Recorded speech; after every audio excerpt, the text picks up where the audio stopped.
این برجی که الان شما دارین نگاه میکنین یه برج تا ته رفته بالا. خب الان شب خودتون بگید این برج واسه چیه؟ متین ایکس باکس.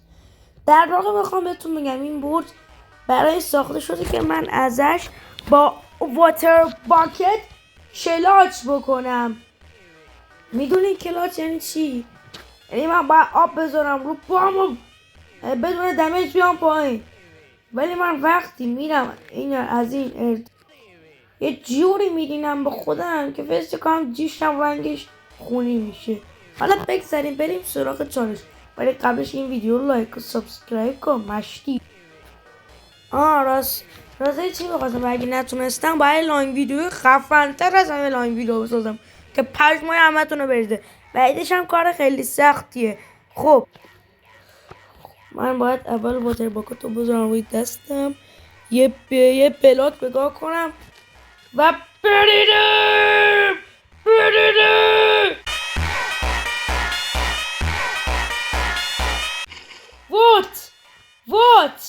What the fuck تونستیم ببرین دوستان. راستی تو لایک و سابسکرایب کردی؟ لایک و سابسکرایب کن از این برج خفن که اومدم بالا. نکنی هیچ کس نمیتونه از اینجا بره بالا به جز اسپایدرمن اسپایدر که میتونه بره بالا. لایک و سابسکرایب یاده نره مشتی.